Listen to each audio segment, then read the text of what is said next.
following podcast is recorded and produced by Emerge, a media creators co-op, in affiliation with the network at bicbp-radio.com.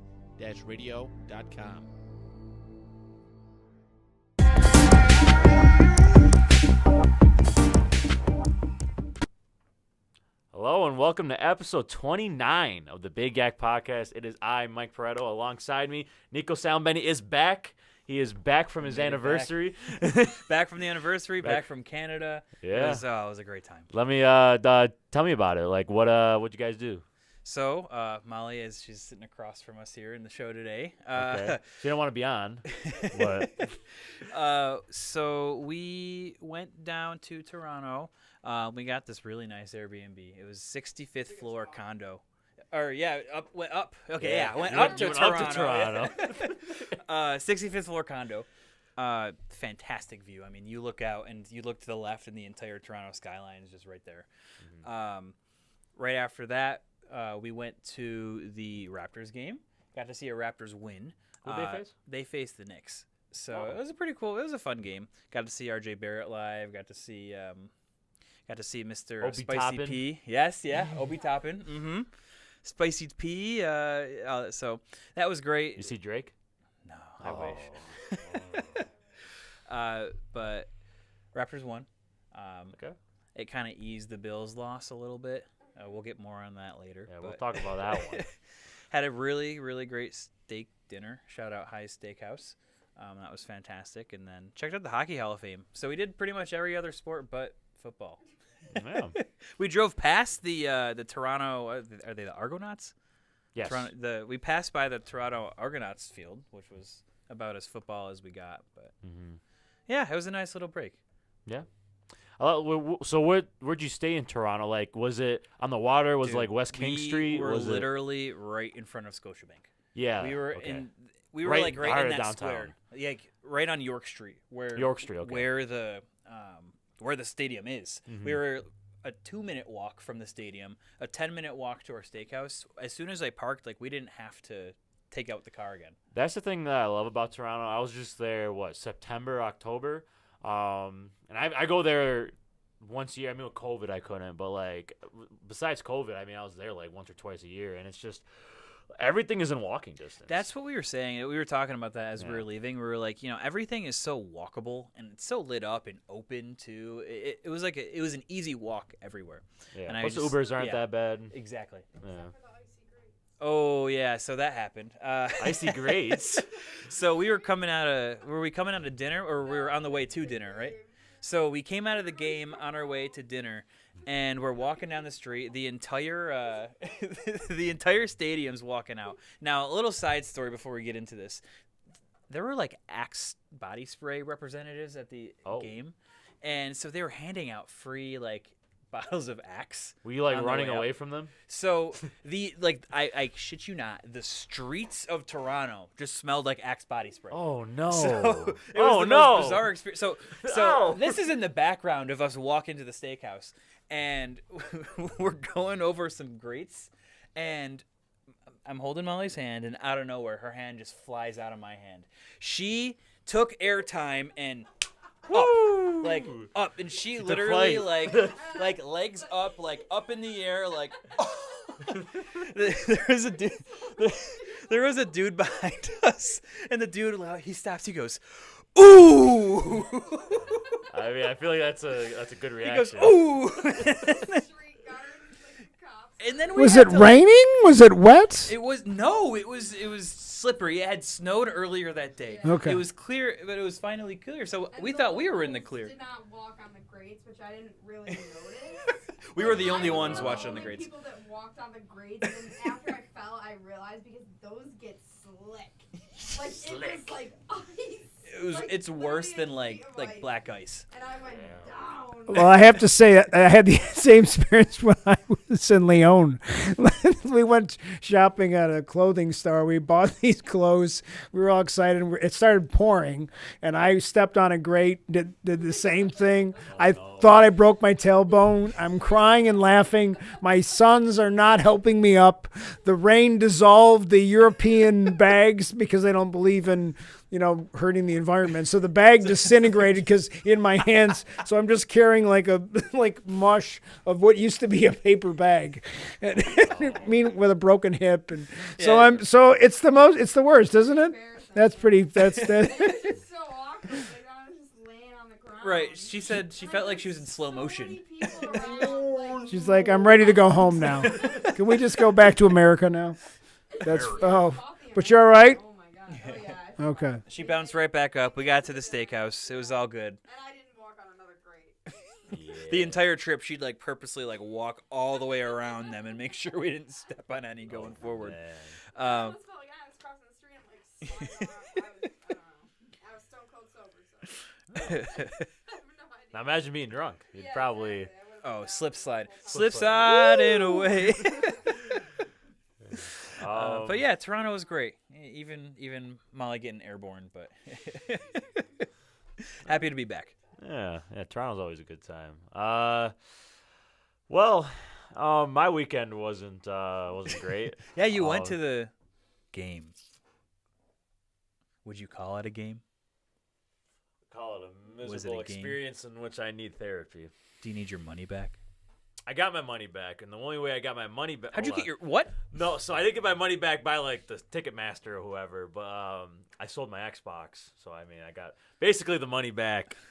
So you lost your Xbox. Lost the Xbox. I got a PS5. Okay. All right. That's Got a fair. PS5. That was weeks ago. I got the PS5, but I've been trying to sell the Xbox. Sold the Xbox day after the game. All right. So basically made the money back. Was in a losing your way. Xbox worth the trip to the Bengals game? No. Even though I'm not gonna I wouldn't use the Xbox anymore. Really, it wasn't worth. I'd rather just hold on to the Xbox and just look at it and not play it. Give you better results. And than I Buffalo. would rather have done that than go to that game. So let's talk about the game. No, let's go into that. Let's rip the Band-Aid off right here, right now. Well, I'm gonna give everybody else. I'm gonna give you guys your time, your thoughts, because I'm gonna go on a little rant, but I want everybody else to share first. So, you know what? I have a hot take, and I don't know how it's gonna react to everyone who's listening. I don't know Buffalo how it's gonna react fanatics might see this. They and might start come some after beef me. with you. That might happen. Shout out Dom. We wish you were here, Dom, but due to the weather, Dom was supposed to be on tonight, but the weather and the snowstorm that's currently happening kind of kept him away. So he'll be back. We'll reschedule that probably in the next few weeks or so. Yeah. But he'll get to that beef, I'm sure, once we have him back. Oh, on. we got So, it. Yeah, we got it. miss you, Dom. Hope you're safe and warm. We'll see you in a few weeks. Sir. But anyway, yeah. So fanatics might not like this, but here's the thing about this Bills loss: this might have been the best thing that happened to them. Now, hear me out. Okay. Could you imagine the outrage if they limped into Atlanta versus the Chiefs and lost for the third straight year against the Chiefs?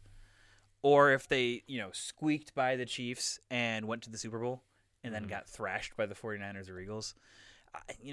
Personally, me, I would take getting blown out by the Bengals in the divisional round 10 times out of 10. It allows them to kind of hopefully have some introspect and kind of look and see, all right, something's not working because we've now hit the end of the road in the playoffs for 3 years in the straight. We've lost in the divisional round twice. We lost in the AFC Championship. Something's not happening. We seem to get stuck up losing the same way.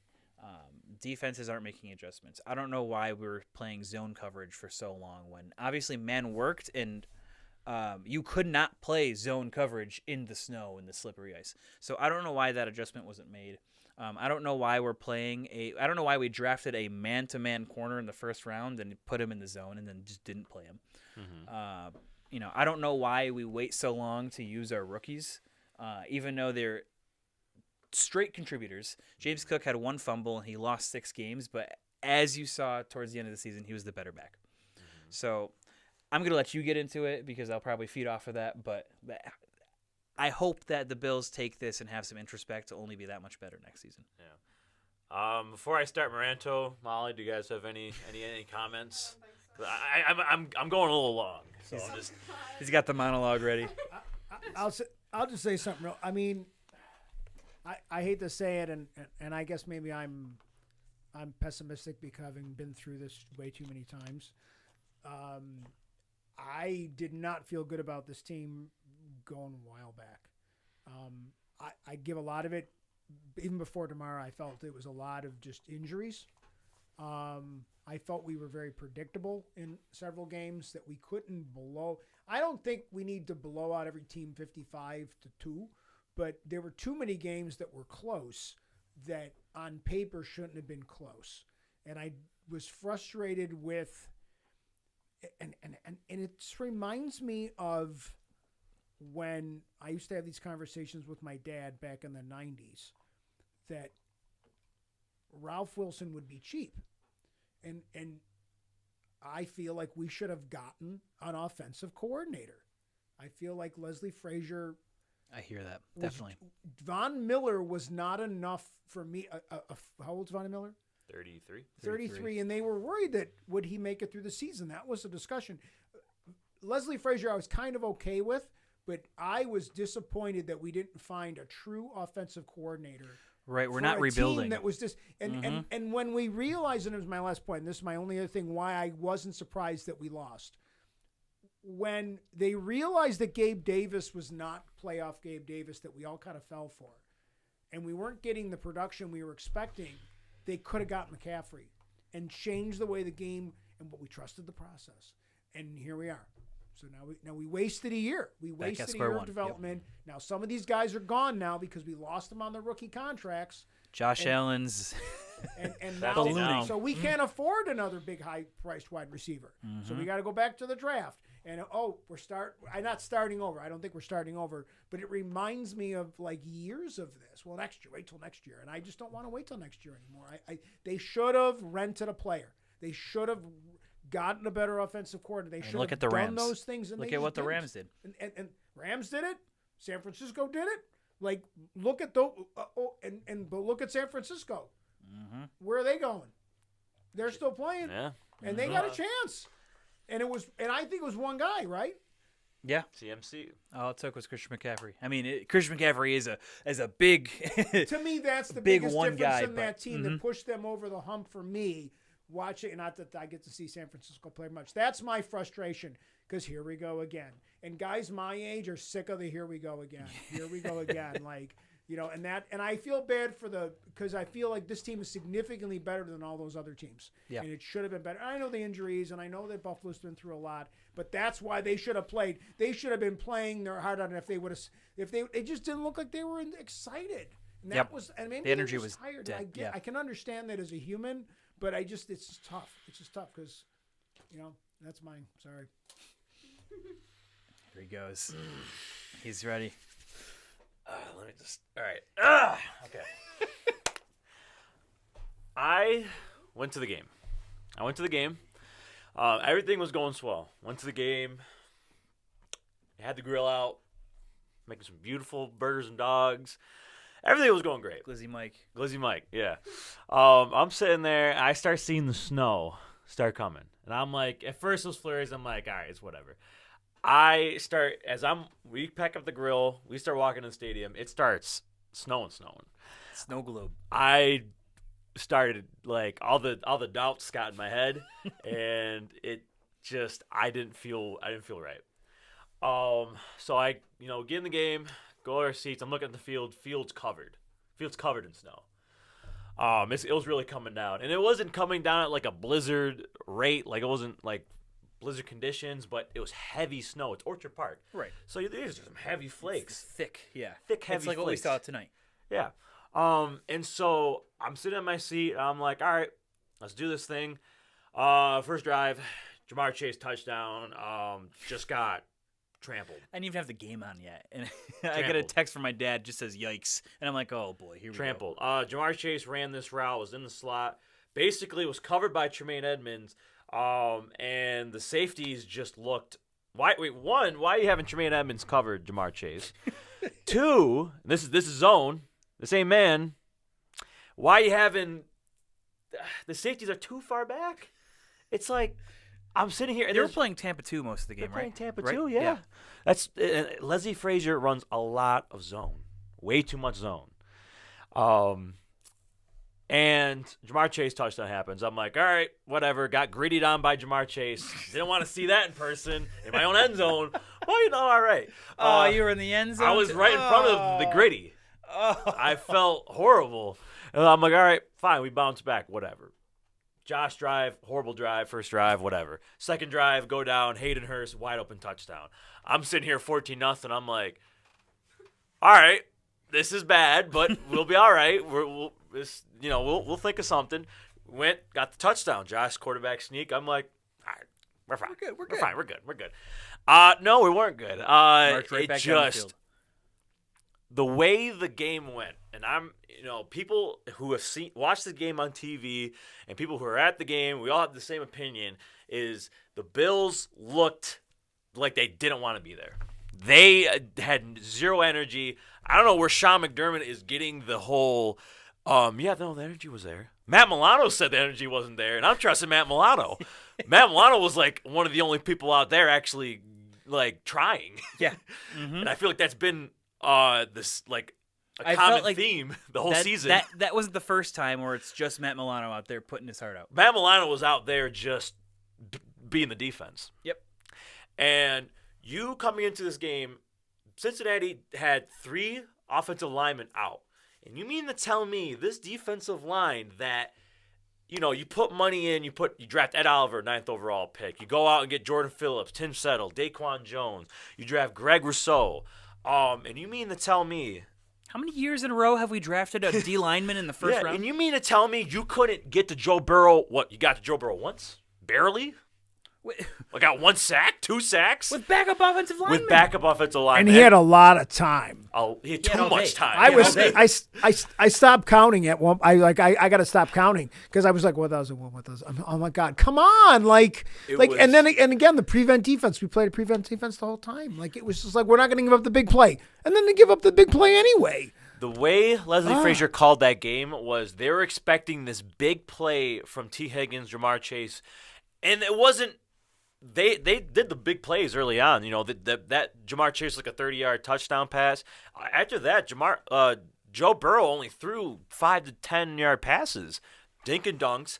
Joe Mixon just ran all over us. That's exactly how the Bengals want to play. They are one of the best teams in the league when it comes to early drives. I think they rank in. I think it's like top. Their top time 5. of possession is amazing. Yeah, there was something. They're number 1 in the first quarter.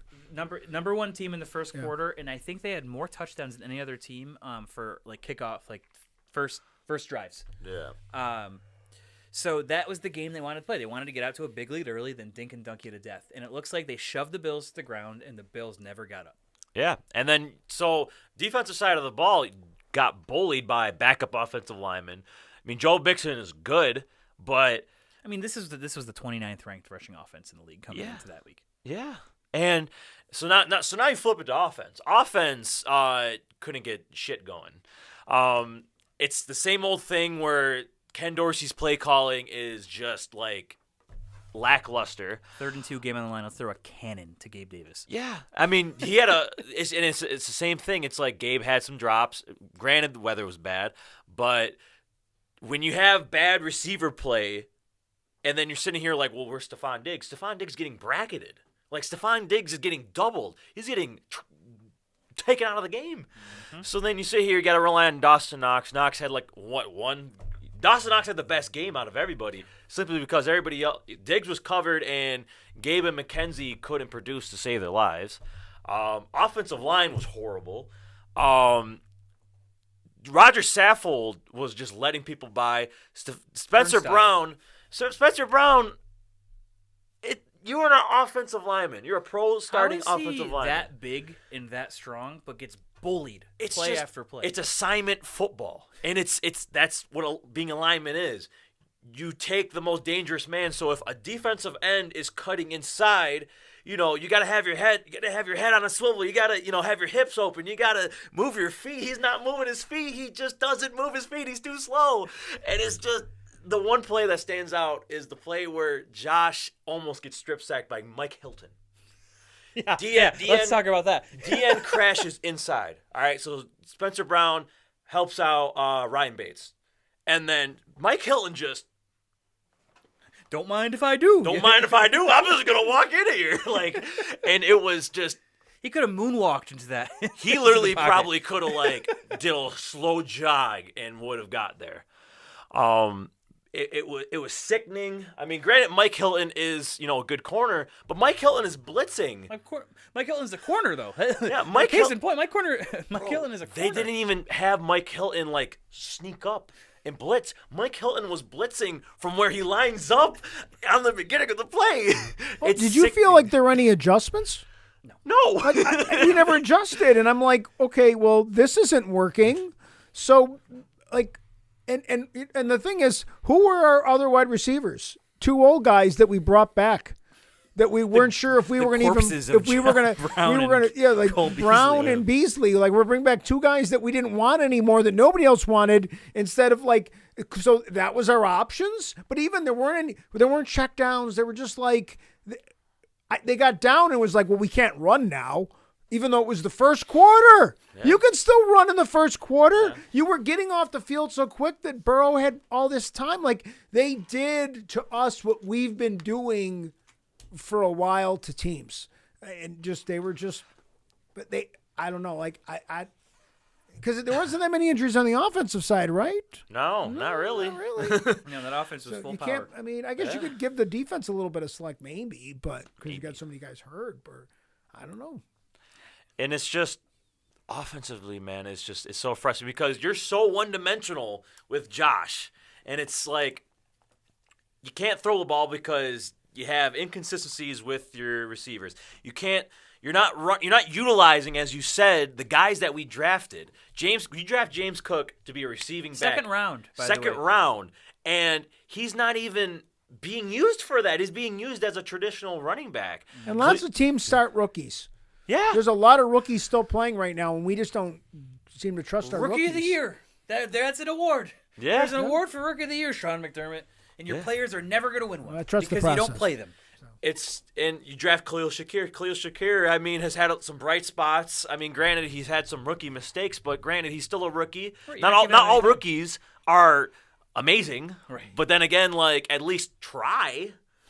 So it's just they couldn't get anything going. Running the ball, your offensive line, it's just the offensive. Both line plays are like the big. Like, there's everything went wrong. I'm not blaming, like, one person. I'm blaming everybody. Everybody is held accountable for this game because I don't Minus Matt Milano. Matt Milano, maybe Sam Martin. I don't know. Hey, Dawson Knox. Sam Martin did his job in the snow. Yeah. Tyler Bass did okay. I mean, sure. Like, shout out Reed Ferguson, I guess. Yeah, Reed Ferguson. He'll give you the game ball. I'm just like, I'm disgusted. I like, you compare this game to the Chiefs game. The Chiefs game, I felt sorrow because we had that game won. But then again, coaching failed us again. And coaching failed us again this game. And it's not the sole thing, but it's one of the main reasons. And you want to know what Brandon Beane said during the press conference? Here's the kicker. We're going to be, Ken Dorsey's going to make some adjustments in year 2. Yeah, he basically gave him that vote of confidence. Ken Dorsey's going to be And then he back. talked about the contract sizes. Mm-hmm. I didn't like that comment at That's all. a terrible He comment. was like, yeah, I don't want to suck to... He threw the guys that make money under the bus. Yeah. Well, it's their fault. Right.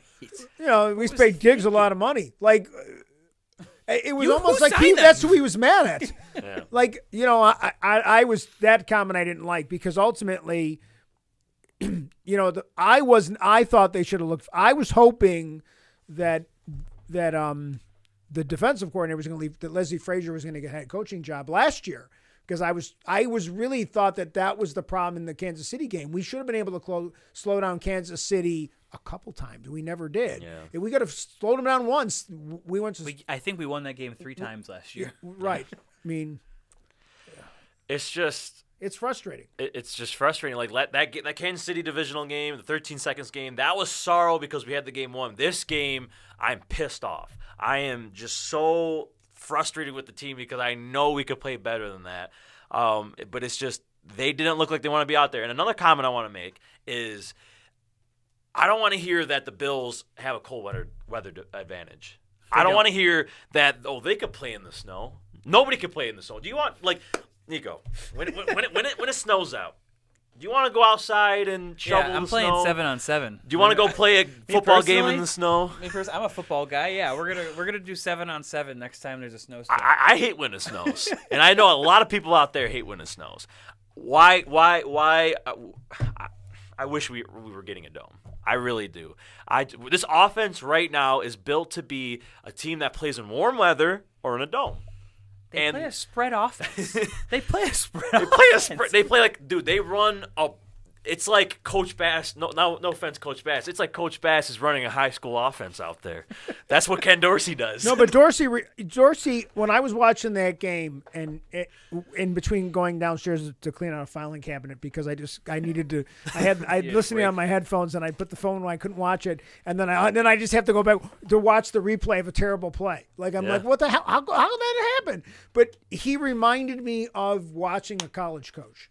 Yeah. Like he didn't, because college teams in general don't have a lot of complexity in their play calling. It felt so It was vanilla. like, okay, well, all right, we got 6 plays. Which one do you guys want to run now, guys? And it was like, I felt like it was the same play over and over and over and over Josh throw deep again. to Diggs. Josh throw deep to Davis. Josh run up the gut can for we 2 never? Can we stop Josh Allen designed runs? Because that takes away, like, let's take a guy who's great in the moment and tell him don't be great in the moment. We're going to tell you how to be great in the moment. We're going to take away all your confidence to do whatever you want to do. There's no way Andy Reid ever says to Mahomes, listen, stop being so great. We're going to tell you how to be great. Stop it. Just let the guy, because you can see Dorsey has taken like some of the creativity out of Josh. Yeah. And you guys, I listened to all these podcasts, and how many of the guys that sit in those chairs over there talk about coaches that have ruined players. And I feel like Dorsey is he's ruining Josh. I mean, I wouldn't say so. Correlation doesn't always equal causation. But when you take a guy like Brian Daboll with Josh Allen, and you look at Josh Allen's turnovers compared to his time with Daboll versus Dorsey, it's hard not to look at the difference and be like, okay, there's got to be something here. It's a concerning difference. He's went from like top 3 in turnovers. And you saw it with Daniel in Jones the least too. amount of turnovers. Exactly. Yeah. And then Daniel Jones, that adds to that correlation where Daniel Jones had one of his best non-turnover seasons of his career. Yeah. Listen, man, at the beginning of the season, I was excited for Dorsey because I thought we're getting a young coach that would put what Daboll had with this offense and then put his own spin on it, like a more modern type of offense. And he didn't do any of that at all. I miss the 2020 creativity of that offense, where they're doing like end arounds and flea flickers, and Josh Allen was out there catching passes. Now I don't want to see that every game, but Yeah, you don't. Yeah. you throw that around. I mean, and then you look at like the Chiefs, and how much fun it is to watch them. They're doing ring around a Rosie for crying out loud.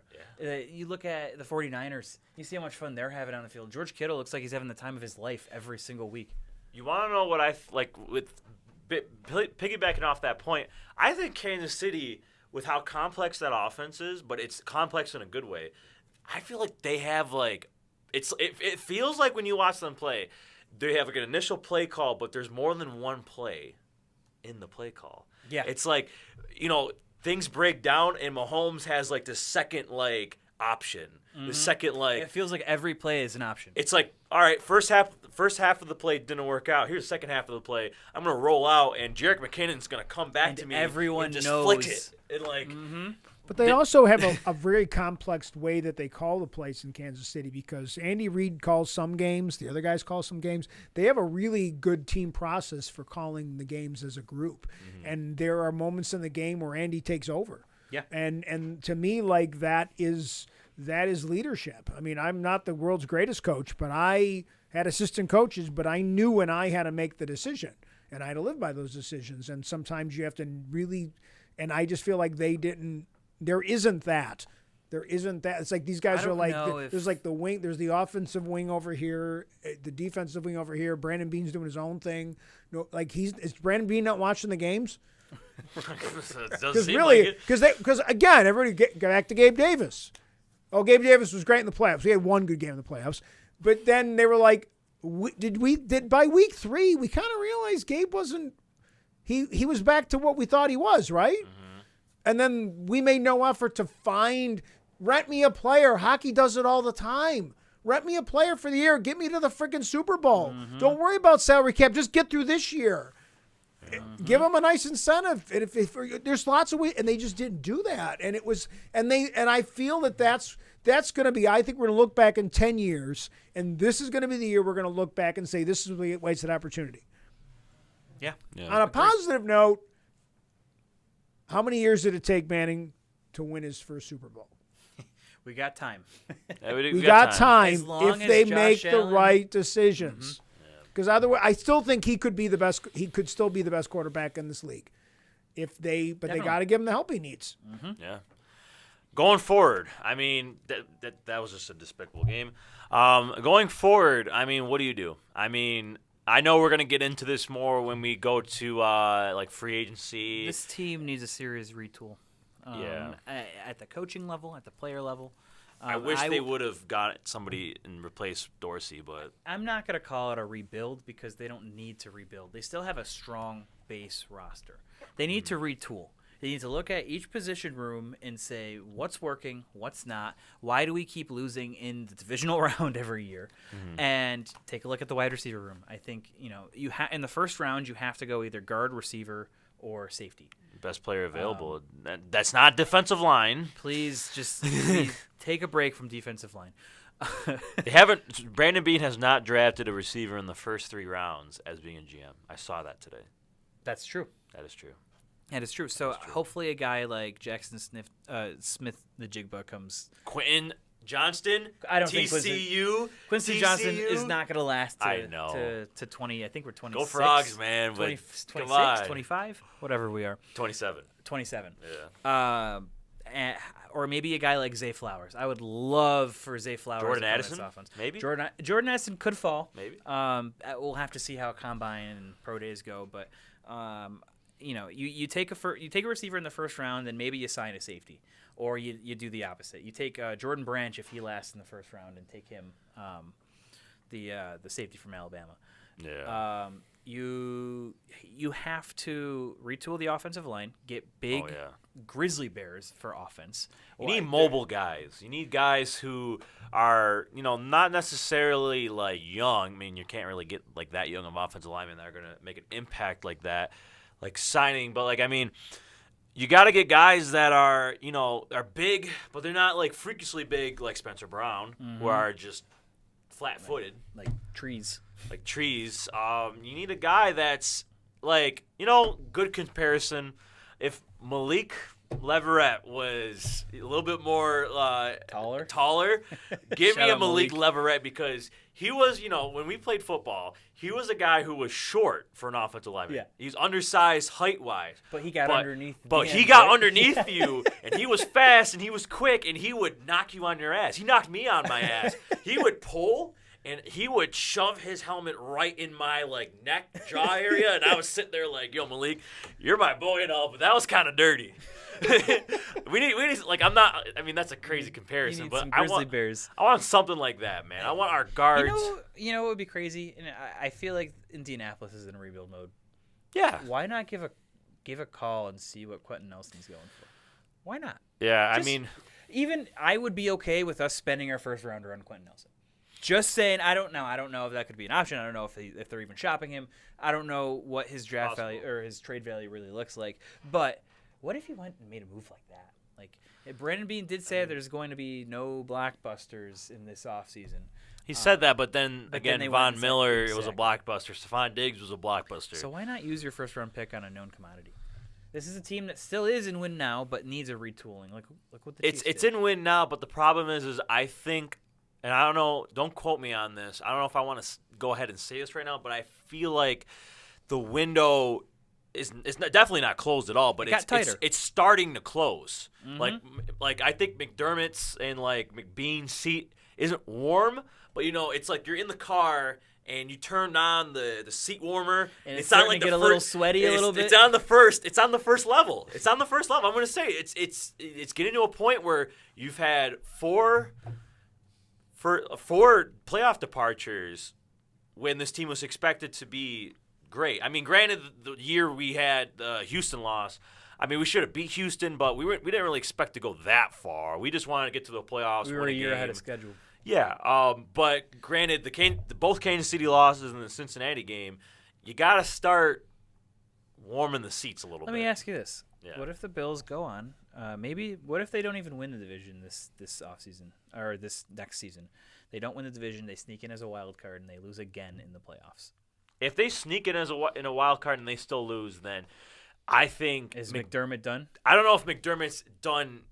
I don't know if he's done, but I would say I wouldn't be surprised if they got rid of him. His seat would be on fire, for sure.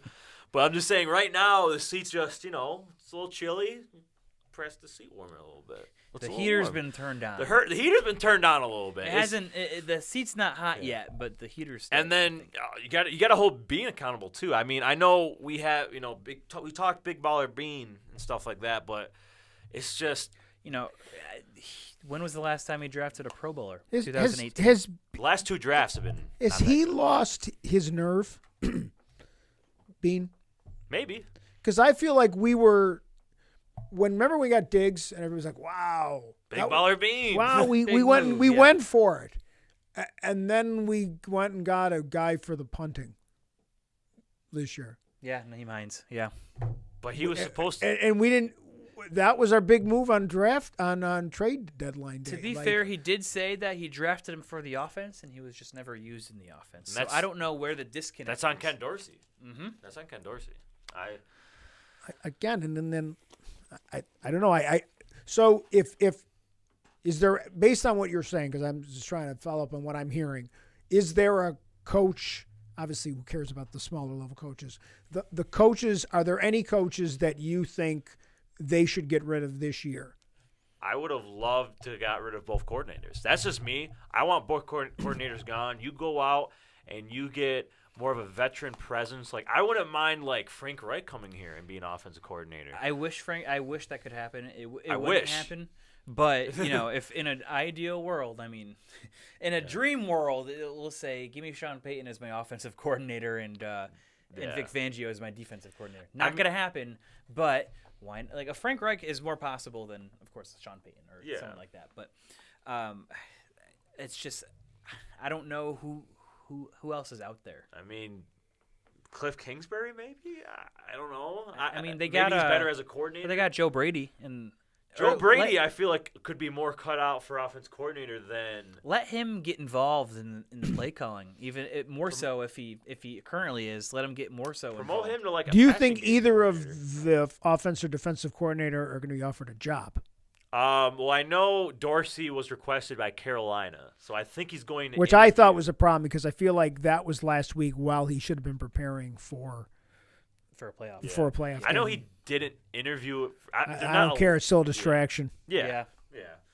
I know Frazier hasn't gotten a request this year, but I know last year he got 2 or 3. And is he going to get a request now after that lovely performance? Here's my thing. It's just who wants them now? Josh made a good point. Whatever happened in the regular season is null. Yeah, it's nullified. It's just when you get to the playoffs and you put up performances like you have, it's like, what are we doing? Yeah, and it's like I want them, and when you hire Dorsey like that, a guy who hasn't been an offensive coordinator at all, just a quarterback's coach, that's kind of what teams that are tanking, they're not tanking, rebuilding, do.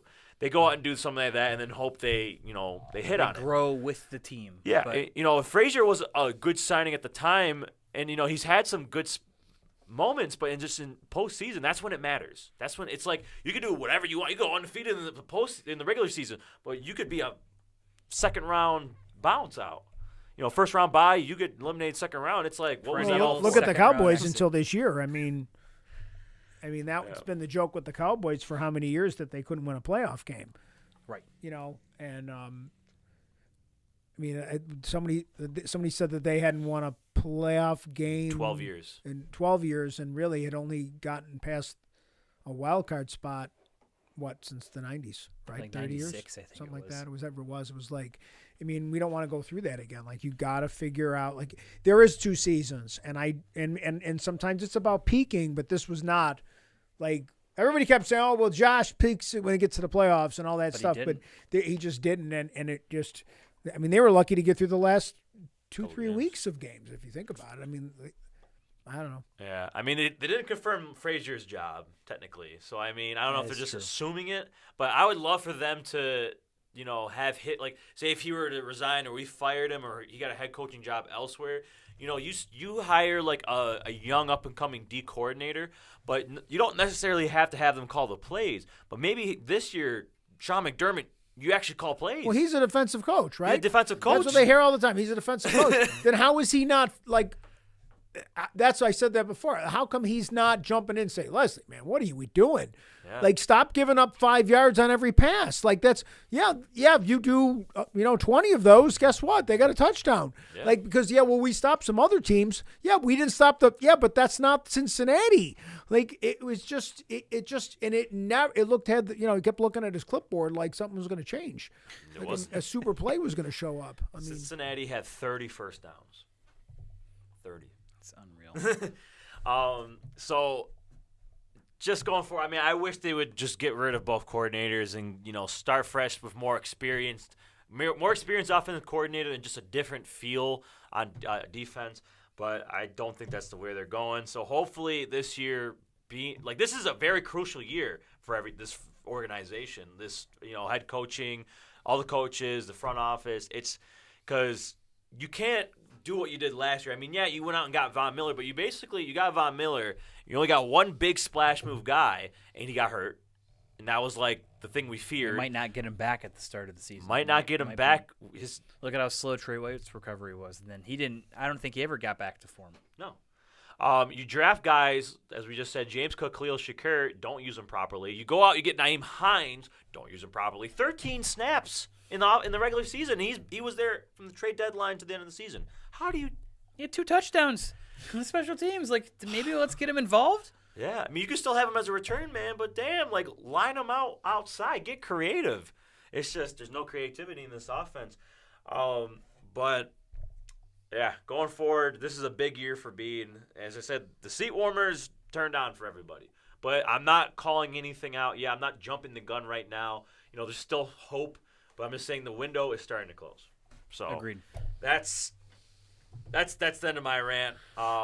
last question I have: would Chowder have made a big difference? Chowder?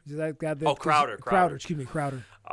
Chowder. I was thinking of what I was going to have for dinner when I got home. So. I'm gonna say no because of Not in this game. Not in that game. Nothing. I don't even But think. just Von Miller throughout could the have made a season, difference. would have been the number? Would he have been the number? Would he have made his way into the number 2 position? He was slated to be the number 3 in training camp in week 1, but then he got hurt. Because I keep hearing things. Oh, we would have had him. We would have been like. I keep hearing like what. So I just wonder were your no take on what that. ifs I this don't know. game, I'm not yeah. saying I don't have an opinion. I just wonder because you guys know this. I'm impressed with you guys every week.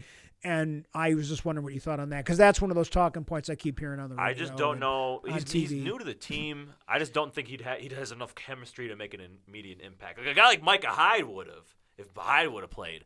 But Crowder, I mean, he's good, but he's just. I don't think he has enough chemistry. He has enough playtime this season to like go in and be like, hey. I'm success. I don't know. I mean, it probably would have helped instead of having, as you said, the ghosts of John Brown and Cole Beasley out there. But anyways, let's move on. Let's go to Take It to the Bank. Go Sabres. Yeah, that's why I'm repping the shirt is because Sabres are winning right now. Hockey might be back at Buffalo. I don't want to jinx anything. Knock on wood. Knock on wood. But Sabres on the warpath, baby. Like, Sabres on a warpath. They're looking good. They're looking at that wild card I'm spot. always more excited when hockey comes out. I'm still I'm still more Sabres than Bills fan. Even in these bad years, I still watch games even though they stink, looking for something to hang on to and enjoy. Owen Power. Shout out Owen Power. Shout out that whole team. I mean, I went to. I don't want to get distracted, but I went to the Ryan Miller thing. Me too. Oh, I mean, I yeah. saw you, didn't I? I mean, yeah, I saw you guys there. And I mean, it was emotional for me because I do feel like this is a team and it's exciting to watch. And I guess when I compare the two, and I guess before you guys move on, I guess like I want the Bills to win a Super Bowl, but I just want it to be entertaining. And if they would have lost in style, fine. They got beat. I wanted to. If they lose in style. At least that's like, at least when I watch the Sabres, Go out they swinging. may make the playoffs, but they're exciting, and it's like, well, they might, and they're so young. They're the youngest team in the NHL with a 90-year-old goalie, and they're you take that guy out of their average, they're really young compared to everybody else, and they're exciting, and they make mistakes, but who cares, because they seem to lift each other up, and that's what I needed the Bills to do, and they didn't. So that's why go Sabres. Go Sabres, man. Go Sabres. It's go Sabres from here. I mean, when it gets to draft and free agency, you know, we'll be back on the Bills grind. But for this next month, it's go Sabres. Let's go on and take it to the bank. Only 2 games this week. You know, NFL season is dwindling down. Very disappointing divisional round, I will say. I didn't really enjoy a lot of those games. Just want to say shout out Jules for going 4 for 4. He did go 4 for 4. I will, you know, we made the reel. It looked good. That was pretty impressive. Pretty impressive. He was a good guest last week, him and Rodney. But yeah, shout out him. But it's just the Bills game I was at was horrible. Obviously, we just touched on that. Cowboys game was like. Hold on, before we talk about this, how about that last play of that Cowboys game where I just want to know one thing. I want to know one thing and one thing only. What is the name of that play call in the playbook? I don't know, but what is it? Zeke takes snap. Zeke get takes blown snap. up. This ain't ever gonna work. That's what it's called. Out of all the people on that offense, linemen, fullbacks, running backs, receivers, why is Zeke snapping the ball? It couldn't have just been. And he's like not the center. he's not eligible. At least have him eligible. Hey, let's have Zeke. That's Jerry Jones special. I saw a picture. You know the Impractical Jokers meme where it's like, okay, now do this. I'll do this. Yeah, so they're like, okay, Zeke, you're gonna take the snap and you're gonna send it right to what? Dak. Yeah. What? Who? I got. That was a good laugh. That was a good laugh watching that game. It's such a Cowboys way to go out. It is. Yeah, that game was. You know, that was more of a defensive war in a little bit. There's a little bit of off. Really, that was actually kind of a fun game to watch if you like defense. Like if you like to see like they did have Dallas did have some. Those are 2 top defenses. But they also had some San Francisco can't do anything they want. Mm-hmm. Like there were some cool moments in that game with that where like, wow, if I'm the Eagles, I'm watching some of that scheming, like I might try some of that. Because, Definitely. You know, slow them down anyway. What else? Eagles blew out Giants. What else? Kansas City. Patrick Mahomes suffered an injury. Still, you know, found a way to win. Had some crazy plays in that game. I'm still going to say it. A hobbled Patrick Mahomes is still the best quarterback in the league. Yeah, it's crazy. I'll say it. Ankle sprain won't stop that man. So you'd really have to he'd have to blow it out his knee to not play. I think he still would find a way. Dude, he would play with a full bodysuit on. Dog of the week. How about dog of the year? Patrick Mahomes. Now these next 2 games, I will say those are the 4 best teams. 4 best teams in the NFL, obviously. 4 best remaining teams in the playoffs. First game, NFC Championship game. That's at 3:00 on Sunday. San Francisco at Philadelphia. Philadelphia is at home. They're coming in as 2.5-point favorites. Over-under is set at 46. I mean, both good defenses, both offenses that could explode. I mean, I do think Philadelphia all around with Jalen Hurts at quarterback might have a slightly more explosive offense. But then again, man, Brock Purdy hasn't lost. So simply hasn't lost. So you can't knock that against them. And you have a team that employs George Kittle's back. George Kittle's back in full form. Well, they finally stopped using him as an offensive lineman. Yeah. He was always there, but they just didn't use him. I don't know what happened in that first half of the year versus the second half of the year, but let's stick with the second half of the year game script. Yeah. So he's back, had a crazy one-handed catch. He was out there having fun. He was sticking his tongue out. He was like he was on camera, looking at the camera, he was just dancing. I'm like, he's having fun. I love that. The 2 good defenses, 2 great offenses. Would you take the over here? I might take the over. It's enticing to take the over. And what I think this game comes down to is the 49ers defense against the Philadelphia offense and the Philadelphia defense versus San Francisco offense. I think that both of these offenses are explosive. But I think San Francisco has the slightly better defense. So I'm gonna give San Francisco the money line here. I would take San Francisco straight up. All right.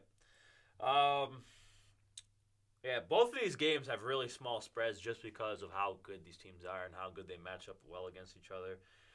Yeah, I'm going over. This is tough. I mean, I might ride the high hand with San Francisco. I don't know, but I mean, I'll ride the high hand with San Francisco, but then again, I won't be surprised if Philadelphia wins. I'm not taking the spread on either one of these games. Yeah, these are money line picks. These are money line picks. I'm gonna go the over though. I think both defenses are gonna make plays, but you'll probably see some defensive touchdowns with how good these defenses are. I wouldn't be surprised. So give me San Francisco winning this one. I know Rodney Jones won't be happy with this one. I know it's fly Eagles fly, but I don't know. San Francisco's hot. They look like a freight train right now. Eagles are also hot. But Legend of Brock Purdy is raging. So it would be so cool for Brock Purdy to win a Super Bowl at this point in time. Mr. Irrelevant Super Bowl winner. I'm rooting for that storyline. I've adopted the 49ers as a team for the next 3 weeks. Mm-hmm. I'm rooting for them to win the whole thing. And I don't care. I'm rooting for Jalen. I just because nobody wanted him. Yeah, they counted him out. He's like the like the puppy. Like every time they think he's gonna get adopted, nobody wants him. And then he last year. I mean, I really loved him last year, and he got hurt. And I don't know. I'm kind of rooting for. I don't really root for Philadelphia teams, but I'm rooting for Jalen because I just kind of like him. That's fair. Yeah, I think he deserves a lot more attention for being who he is. Like, I feel his name never comes up. The Big Yak podcast proclaimed cutest quarterback in the NFL. Jalen Hurts. That's it. Yeah. I mean, I usually when the Bills, they haven't made the Super Bowl, so I usually do root for low-key. I root for the NFC. But I mean, either way, whoever wins this game, I'll root for them because again, I do love the Eagles story. They've only won one Super Bowl in their history. Jalen Hurts has been counted out so many times. Both these teams are good picks. I think I like them both. Both could see, winning this game. It's just they're both good, but we're gonna roll. Big Yak rolls with San Francisco right now. This next game, I mean, this is hard. Cincinnati at Kansas City, the AFC Championship game will be played at 6:30 on Sunday. Cincinnati, the spread is very close. It's 1 point spread. Cincinnati is a 1 point favorite. 1 point favorite. In Arrowhead. And that's just that because means is that all ankle related? It's got to be. So definitely got to be. That is, I have seen the line move the last couple of days, and I think Vegas is anticipating Mahomes not finishing this game, but wow, I can't see it happening. I know he's gonna find a way. He might get checked out. Somebody might accidentally roll up on him. Okay, but Chad Henne came in and just took control of that offense right after. It's like the Chiefs can't do no wrong this season. It feels like. Yeah, but then again, Cincinnati though is hot. They're both two hot teams, and it's hard to count either one of these teams out. Like as you said, a hobbled Patrick Mahomes is still the best quarterback in the NFL. But Joe Cool, man. Joe Cool, he's cold, man. And I'm not mad at Cincinnati at all. I mean, Eli Apple is being a dickhead on Twitter. I will say that. I hope Eli Apple gets burnt. Yeah, I like Apple Cincinnati, but sorry, Eli Apple, you're toast. Some of his tweets, I did chuckle a little bit, but it's just the way. Thing is. My parents taught me this lesson when I was really young because what I would do when I was a kid, when I thought something was funny, I would say the joke and then I would say it again and then I would say it again and then again and again and again. And that is essentially what Eli Apple did, retweeting or quote tweeting 20 to 25 different tweets about Stephon Diggs and Josh Allen. Bro, he has 50 tweets about that game. Yes. And I'm like, bro, just move on. You won, cool. I could only imagine I'm sitting here what if Kyrie Elam did that? What if Trey White just went on a Twitter tirade that? All the Bills fans would be like, what? If he would have just kept it as Stephon Diggs and Josh Allen need couples counseling. If his one tweet was the couple counseling tweet, then fine. That would have been tweet of the year. I don't care. I would have laughed. That was funny. But it's just you put everything else on what he said. 20 tweets. It's annoying. It was annoying. like come on. It's like, all right, we get it, dude. We get it. Come on, dude. Come So I don't know. I mean, Cincinnati has never won a Super Bowl. They're going up against Patrick Mahomes, who has always been our number in the playoffs as well. But I mean, the Cincinnati got our number. But Joe this Cool time. is 3-0 against the Chiefs. Yeah. Against Patrick Mahomes. And 2 of those were in Arrowhead. Arrowhead. Yeah. And one of them was the AFC Championship game last year. A high ankle sprain It's- is a bad sprain. That's like, to be honest, like in your legs, I think that's the worst possible pace to get. Because that's a sprain that stays with you for a while. Mm-hmm. That's a tough one. That's like, I'm surprised they didn't cast him Yeah. to keep the swelling down and everything like that. I mean, I know a little bit about that sprain. And you can't, I don't care what you do to it. I don't know. He can't put so obviously it was happening during the game.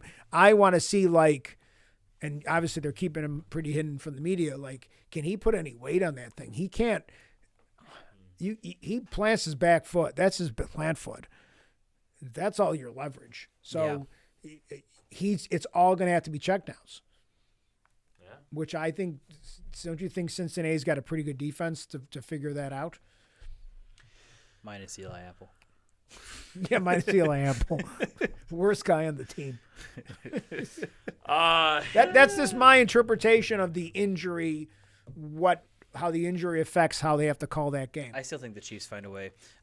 Believe it or not, I feel like the Chiefs have a chip on their shoulder against the Bengals. They have a bone to pick with the Bengals, and their pride is on the line here. If they get beat again by the Bengals, okay, people are going to start talking about the Bengals are the new kids in town. Like those, that's going to be the team to beat, and I'm sure the Chiefs do not want that. So I think this is going to be my hot take of the week.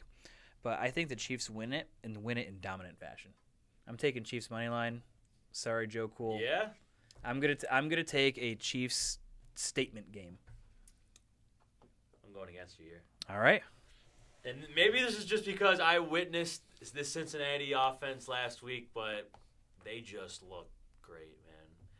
If they can get some of their offensive line back this week, who was it, Alex Kappa or Yeah, Kappa was practicing. I think it was Kappa. I think Jonah Williams might be coming back. I forget the linemen who are injured. La'el Collins is done for the year. If they get some linemen back, man, there's just that Kansas City defense. That secondary can't stop. You're gonna see them open up. I think Steve Spagnuolo kind of opened some things up for him. I think, obviously this game could go either way. That's a given. Both of these teams are fantastic, but just I have a gut feeling in me that says the Chiefs want this bad and they want it more than the Bengals. Okay. That's just me. Over under 47.5. Over. I'm hammering the over as well, but me, give me Bengals money line.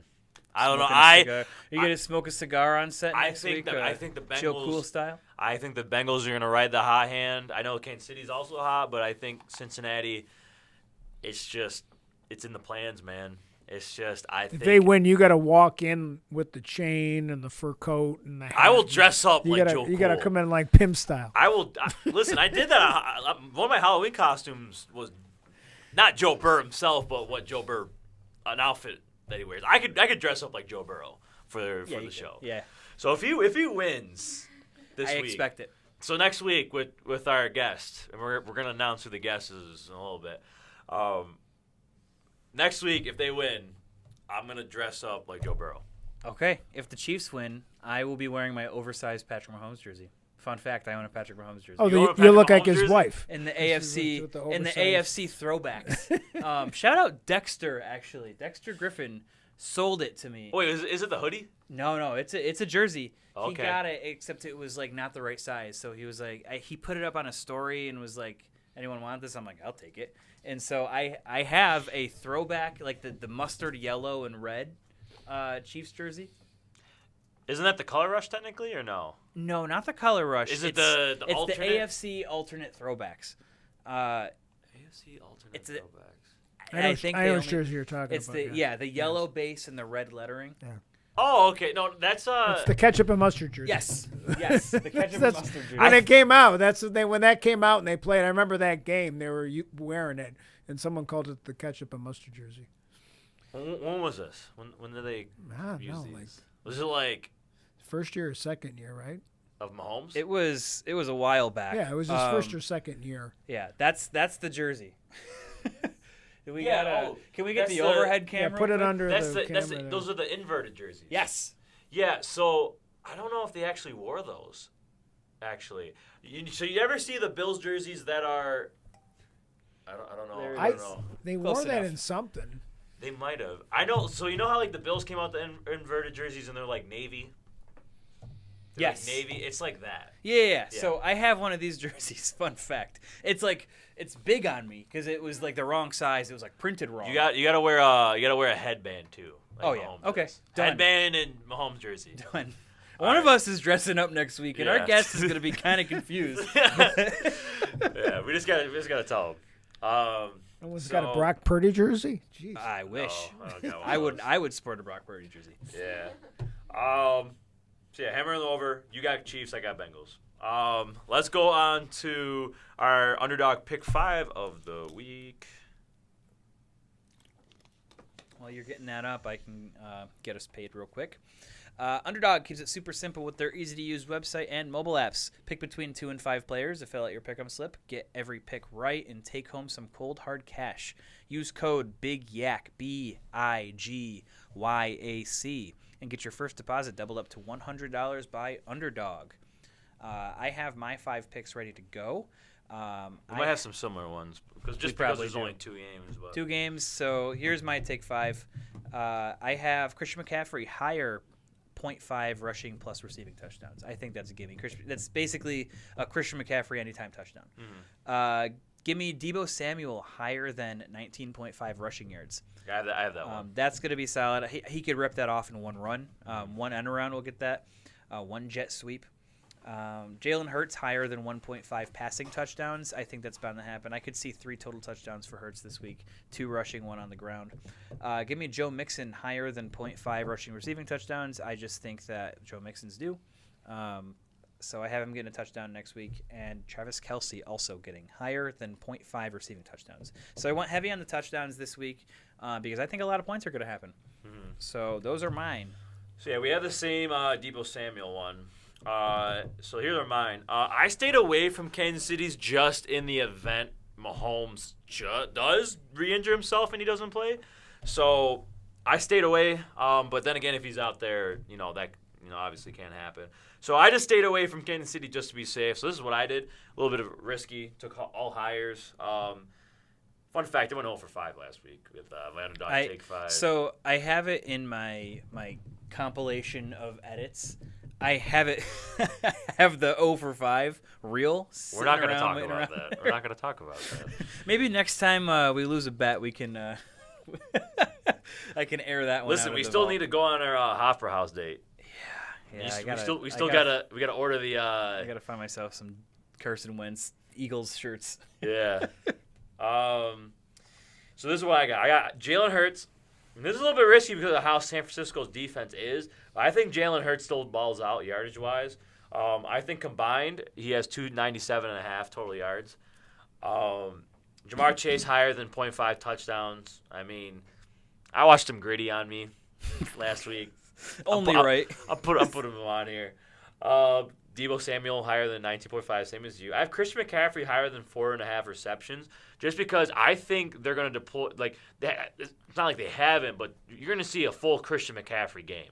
You're going to see him doing a lot, and they're going to do the most that they can to win this game. So they're going to be throwing the ball all over the field. I think McCaffrey suffices over 4.5. And then I got Devontae Smith higher than 65.5. Low key, Devontae Smith has been the best receiver on that Skinny Batman. team. Skinny Batman. What? That's his name. That's You haven't seen that nickname? No. They call him Skinny Batman. What?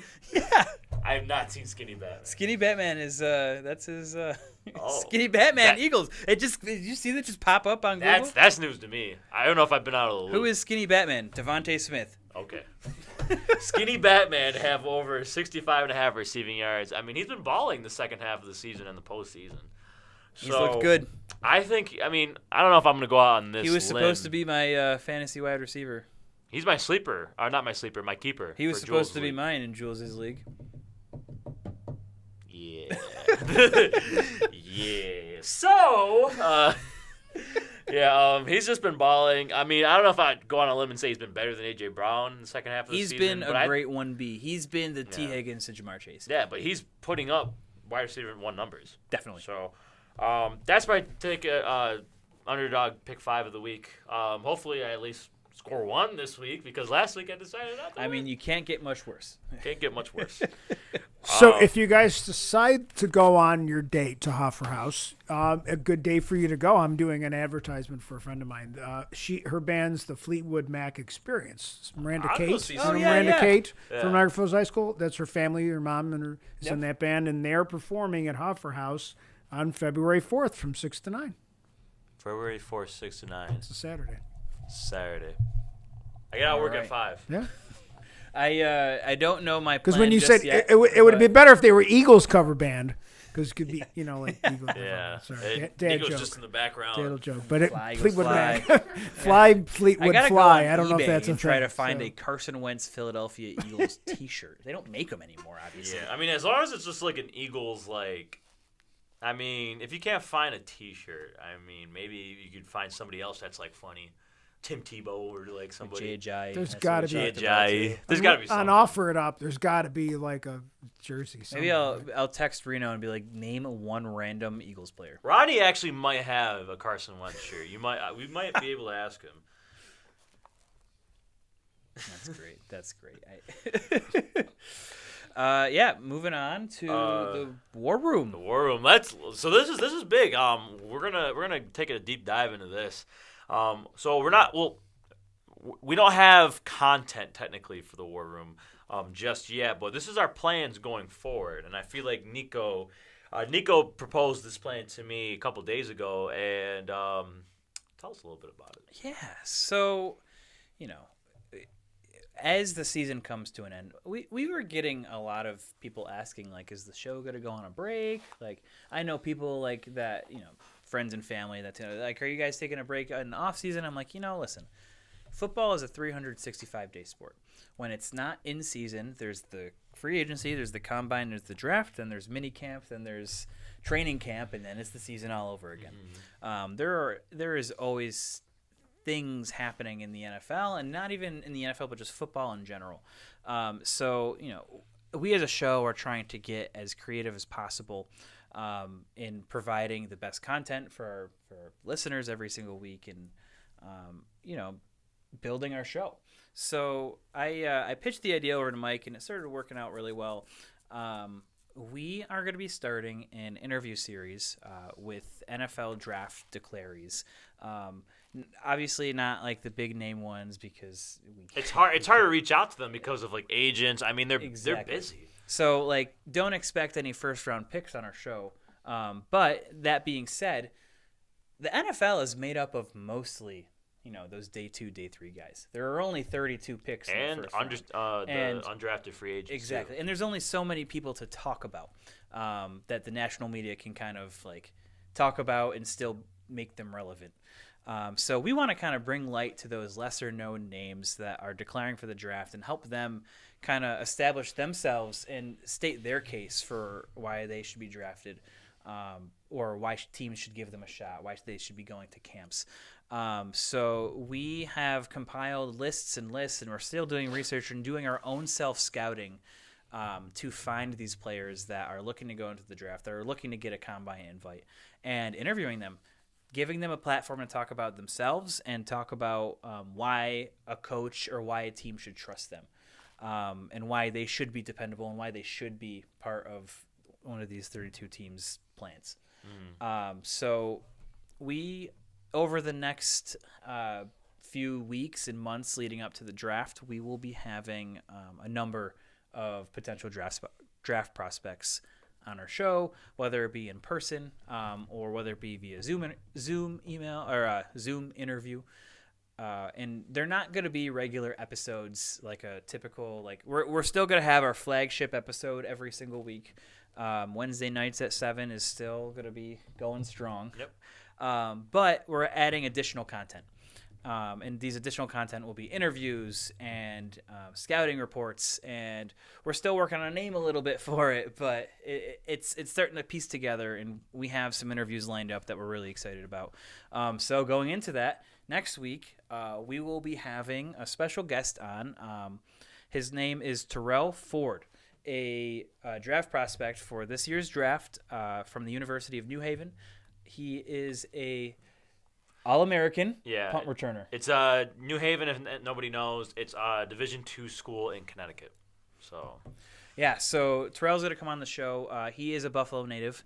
Funny enough, when we were kind of doing all the casting for it, Mike goes, wait a minute, I played against him in high school. And my senior year, we beat them. He played at Ken West, and so they came here like week 3 of my senior year, and we beat them. So that's going to be a little funny coincidence.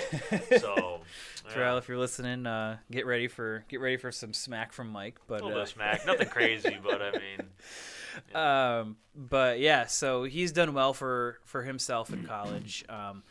Spent some time at Clarion University and then finished up at University of New Haven. Made it to the All-American team for D2, which is awesome.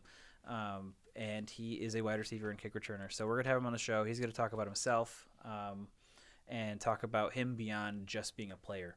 So moving forward, we're going to be adding in these guests and having special episodes that we'll be releasing on top of our regular weekly content. Oh, yeah. We have a couple of people already lined up. You know, we just pitched this idea a couple of days ago, and we're already having some success.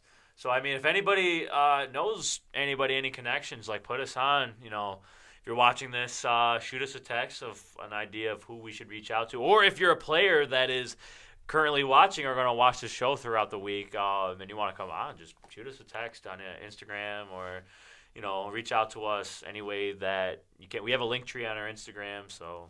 We both want to build and grow. Yeah. Both of us, there's a mutual interest in growing here, and it gives these players an opportunity to introduce themselves and show the world who they are and why they deserve to be in the spotlight. It's a win-win, honestly. I mean, it helps us grow, helps them get noticed. We're going to do as best as I can to set them up and to help boost their draft stock a little bit. I mean, we are still a growing podcast, but I feel like this is a great way for us to grow and just to get some exposure and for them to get exposure as well. Because, you know, you just have different connections, different, you know, not necessarily platforms, but just different accounts, different perspectives. You know, you don't know who sees this stuff.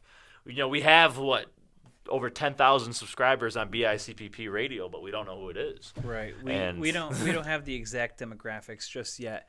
But we know we get 10,000 listeners a month, whether it be from Spotify, Apple Podcasts, right from the website bicpp.com, right itself.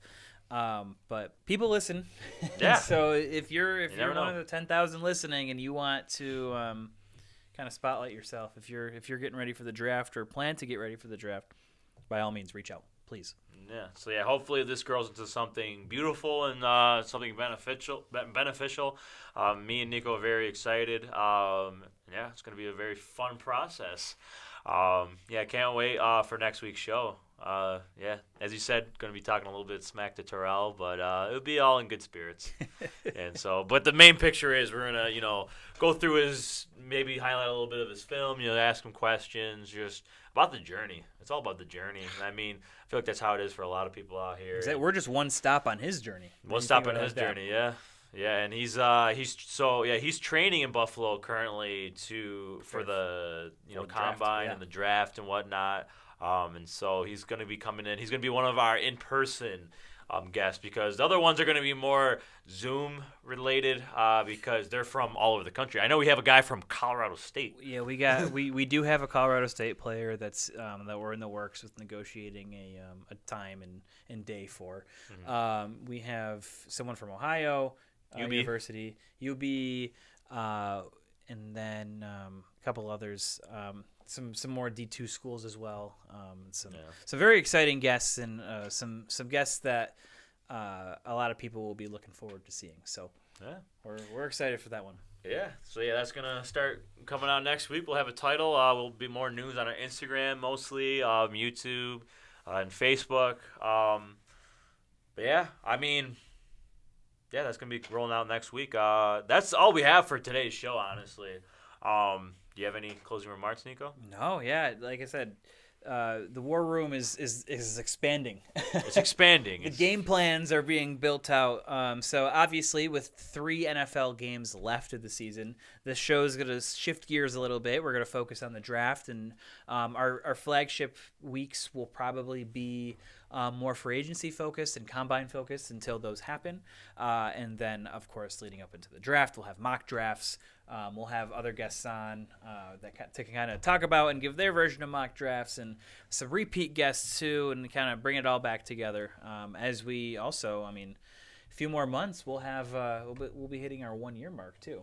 Yeah, So it's crazy to think about. yeah, getting a full year under our belt. We're very excited to see where this is going. So to answer all those folks that asked me if the show's taking a break, nope, we are actually kicking it into overdrive over the next few weeks. So Overtime. season's over, but we're just starting. So Yeah. tune in. Alrighty. That's all we got. That's episode 29 of the Big Guy Podcast. Thank you, Maranto and Emerge. Thank you, Nico.